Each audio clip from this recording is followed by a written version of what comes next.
Director General, National Cadet Corps. Good morning, everybody. Friends from media, good morning to you all. I wish you and your family a very happy new year. In next about 15 minutes, हम NCC की गतिविधियों के बारे में, NCC का जो RDC camp चल रहा है उसके बारे में और जो हमारी इस साल की मेजर ट्रेनिंग एक्टिविटीज और अचीवमेंट है उसके बारे में मैं आपको ब्रीफ करूँगा और अंत में आपके जो भी सवाल होंगे मैं उसको एड्रेस करूँगा। नेक्स्ट NCC की स्थापना 1948 में NCC एक्ट के दौरान हुई थी। शुरू में इसमें आर्मी बॉयज डिवीजन आई थी, उसके बाद गर्ल डिवीजन और एयरविंग और नेवल ग्रुप। तो शायद ये देश की सबसे पहली यूनिफॉर्म फोर्स होगी जिसमें गर्ल्स और वुमेन कैडेट्स आई थी। एनसीसी का जो हमारी पहुंच है वो सब स्टेट्स और यूनियन टेरिटरीज में है। ये कैंप 4 जनवरी को शुरू हुआ है और तकरीबन 1 महीने का ये कैंप है। इस कैंप में 2200 कैडेट्स देश के हर प्रांत, हर यूनियन टेरिटरी से आते हैं। इनका 4 से 5 स्क्रीनिंग सिलेक्शन प्रोसेस होता है, जिसके बाद 15 लाख में से छट करके तकरीबन यहाँ 2000 के आसपास लोग आते हैं। तो आप और ये कैंप जो है हमारी साल का पूरा ट्रेनिंग एक्टिविटीज का एक निचोड़ है जो इसके अंदर आता है। आप ये कैंप की लोकेशन है, आप इस पर देखेंगे, ये इनकी लिविंग एरिया है। हर स्टेट को एक एक बैरक दी जाती है जहाँ हम लोग रहते हैं, उसको डेकोरेट करते हैं। फिर ये आपका ट्रेनिंग एरिया है। कोविड प्रोटोकॉल के कारण आप सिर्फ दूर से ही उसको देख पाएंगे। एनसीसी कैंप, आरडीसी कैंप में इम्पोर्टेंट नेताज, इम्पोर्टेंट ऑफिस पर्सनैलिटीज आकर के, सर्विस चीफ आकर के कैडेट्स इनको गार्ड ऑफ ऑनर देते हैं।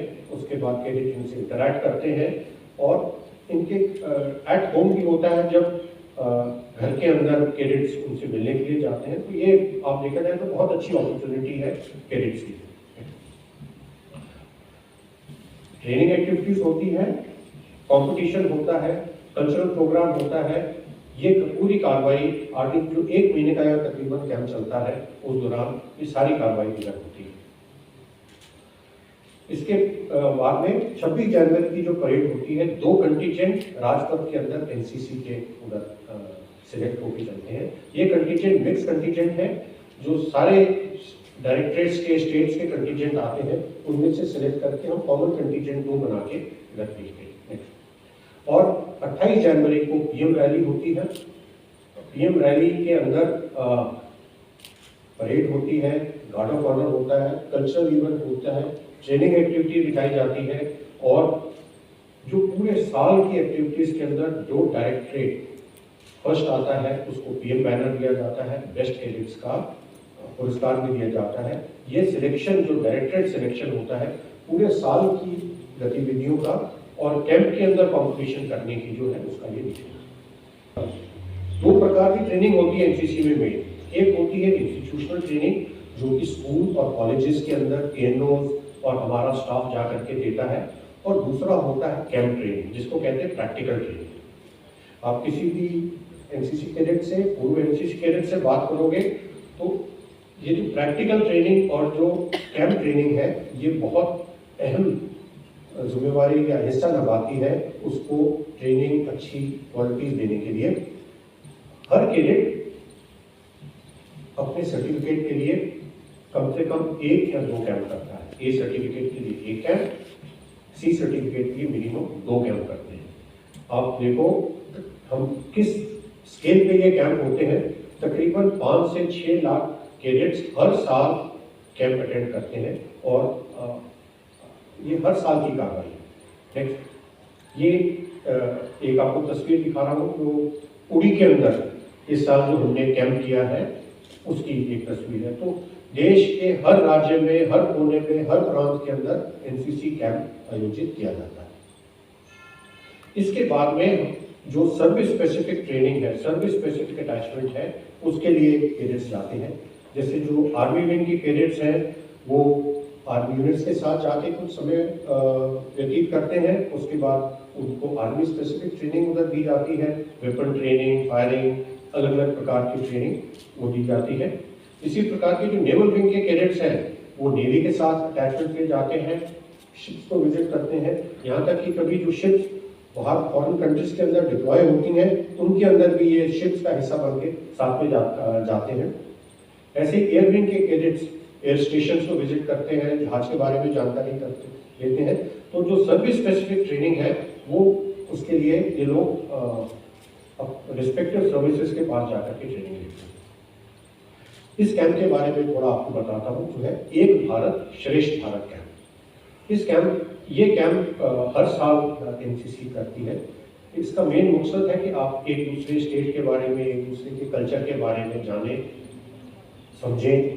तो 2 स्टेट्स को जोड़ करके 2 स्टेट्स का ग्रुप बनाया जाता है, और एक स्टेट होस्ट होता है, दूसरा गेस्ट होता है, और अगली बार होस्ट गेस्ट बदली होता है। और ये कैंप पूरे साल चलते हैं। ये एक दूसरे के बारे में जानकारी समझने के लिए, जानकारी देने के लिए एक अच्छा हमने ये कदम सीखा है। पहले जनरली क्या होता था, हमारा पूरा नेशनल इंटीग्रेशन कैंप होता था, जहाँ सब प्रांत के लोग आकर के इकट्ठे रहते थे, और अभी वो भी होते हैं लेकिन वो कम होते हैं। और एक भारत श्रेष्ठ भारत जो कैंप है, इसके ऊपर हमारा जोर ज्यादा है। नेक्स्ट, एनसीसी का एक बहुत मुख्य पहलू है।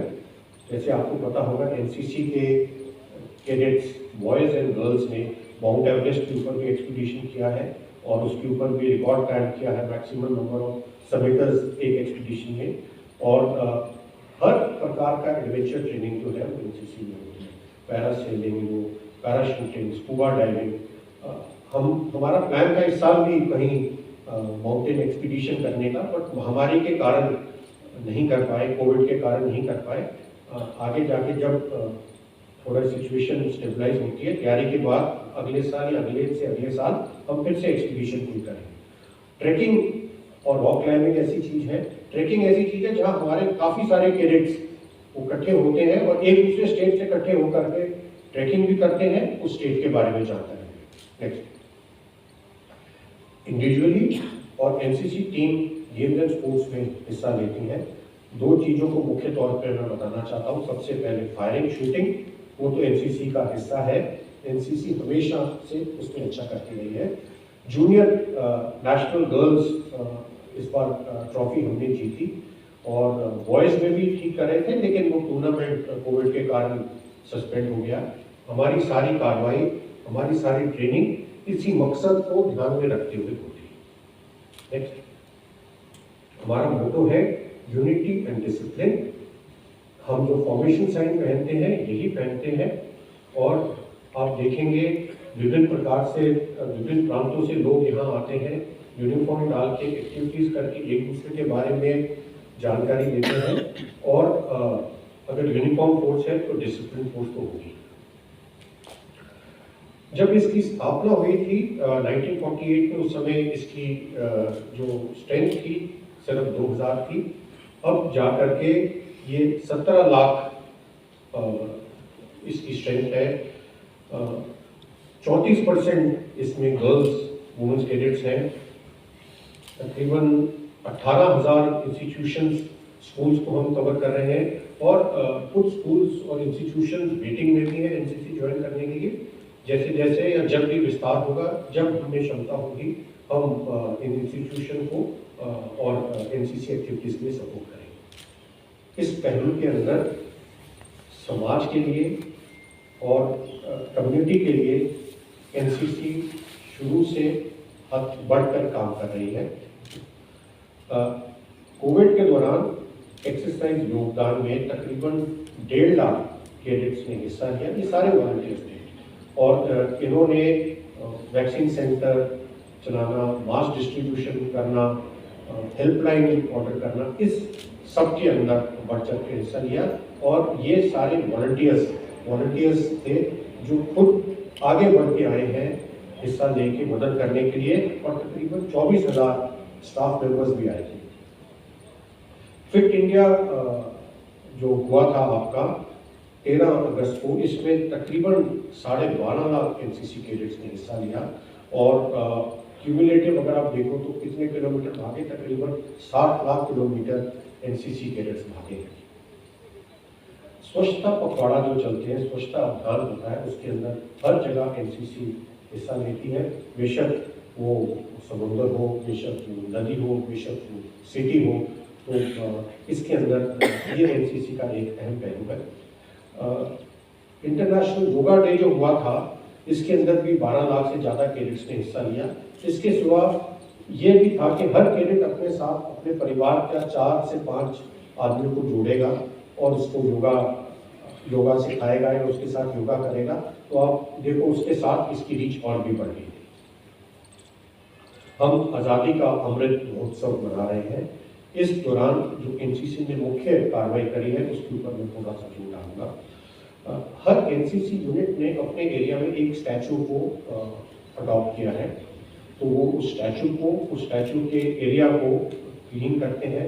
ये स्टैचू हमारे कोई भी नेशनल हीरो, वॉर हीरो का स्टैचू होगा, अगर उनका कोई एनओके है तो उसको बुला के भी उसको सम्मान दिया जाता है। और इसका जो अपना गैलेंट्री पोर्टल है, इसका टेलीकास्ट गैलेंट्री पोर्टल में किया जाता है। जो नदी उत्सव हुई थी नवंबर के महीने में, जम्मू कश्मीर से लेकर के उत्तराखंड से लेकर के यूपी, गुजरात, जहाँ जहाँ नदियाँ थी उसमें एनसीसी कैडेट्स ने हिस्सा लिया। एनसीसी का नदी के अंदर प्रदूषण है, उसके लिए सोशल अवेयरनेस जगाने के लिए, प्रदूषण को कम करने के लिए तकरीबन 40,000 कैडेट्स ने इसके अंदर हिस्सा लिया।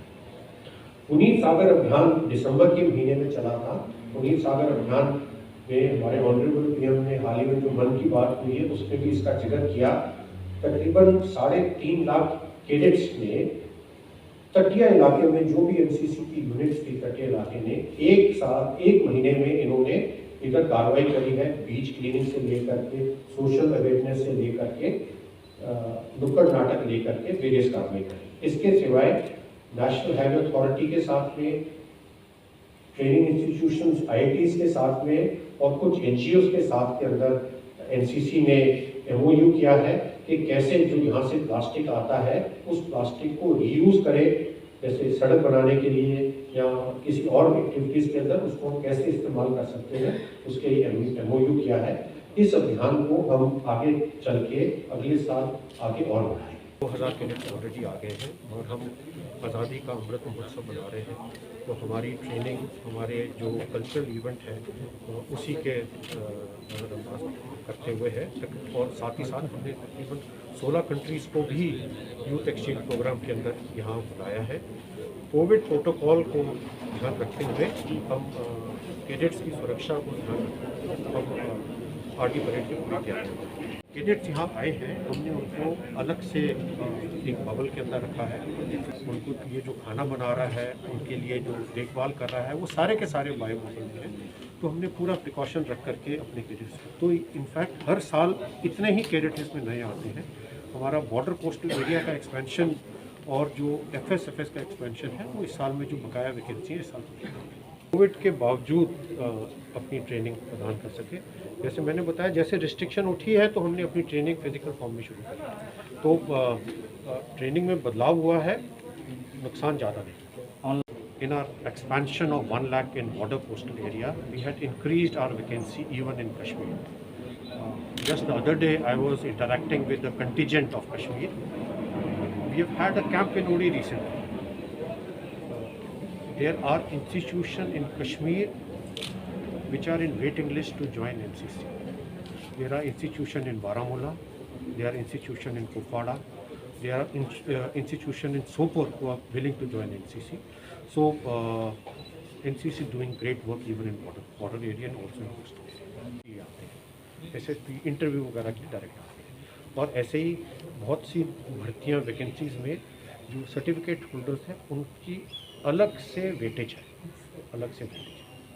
रिटन टेस्ट माफ है, लेकिन डायरेक्ट तो कहीं नहीं है, कुछ ना कुछ एक स्क्रीनिंग तो करनी पड़ेगी। आपके माध्यम से और प्रधानमंत्री मोदी जी के जो अभी प्रेजेंट सरकार है, हम ये चाहते हैं कि जैसे बाहर के देशों में इजराइल हो गया, चाइना हो गया, इस तरह से हर एक नागरिक देश के लिए ट्रेनिंग लेके लड़ता है, तो क्या हमारे हिंदुस्तान में जो 18 साल का बच्चा हो जाता है उसको क्या हम हर घर से इस तरह से कानून पास किया जाए जिससे वो देश के लिए उसको एक ट्रेनिंग दी जाए 3 साल की, और वो देश के लिए पूरा समर्पित रहे, और जब कुछ ऐसी सिचुएशन आए तो वो देश के लिए हम पूरे हिंदुस्तानी लड़ सकें, जबकि हम सिर्फ फौज पे डिपेंड हैं। NCC एक वॉलंटियर ऑर्गेनाइजेशन है और यहाँ पे लोग अपनी वॉलंटियर होकर के ज्वाइन करते हैं। और जो आपके बाकी सवाल हैं वो इस RTC कैंप के दायरे से बाहर है। नहीं तो आप कुछ इस तरह से हम कर नहीं सकते हैं सर देश के लिए, कि इस तरह से मुहिम एक छेड़ी जाए कि हर घर से एक बच्चा जो उसको फुल ट्रेनिंग दी जाए, हथियार के साथ, बेसिक ट्रेनिंग के साथ। मैं सिर्फ RTC कैंप का सवाल अभी वो स्थिति नहीं है जहाँ पर इसकी रिक्वायरमेंट हो।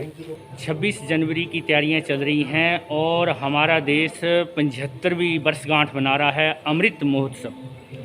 अभी यहाँ पर एक आयोजित प्रोग्राम में NCC के DG सिंह साहब आए थे, जिन्होंने प्रेस वार्ता की, प्रेस को संबोधित किया, और NCC कैडेट किस तरह से ट्रेनिंग ले रहे हैं और किस तरह से 26 जनवरी में प्रदर्शन करेंगे परेड में, राजपथ पर, उसके बारे में उन्होंने बताया और बहुत सी जानकारियां दी, किस तरह से पूरे देश से जो हैं NCC ट्रेनिंग के लिए कैडेट यहाँ पर आते हैं, यहाँ पर ट्रेनिंग लेते हैं और उसके बाद 26 जनवरी में वो अपना प्रदर्शन करते हैं। लाखों हिंदुस्तानी जो हैं वो उस परेड को देखते हैं। सभी देशवासियों से आह्वान है कि अपने बच्चों को कम से कम NCC ट्रेनिंग दें, जबकि ऐसा होना चाहिए कि हर घर से जो बच्चा 18 साल से ऊपर है उसको एक बेसिक ट्रेनिंग दे के और हथियारों की ट्रेनिंग दे के देश की सीमाओं में उनकी जानकारी होनी चाहिए कि किस तरह से सीमाओं की रक्षा कर रहे हैं हमारे जवान।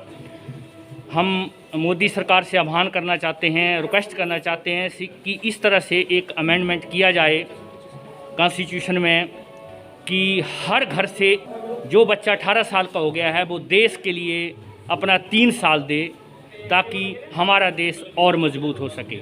मैं राजकुमार, NCC कैंप, दिल्ली।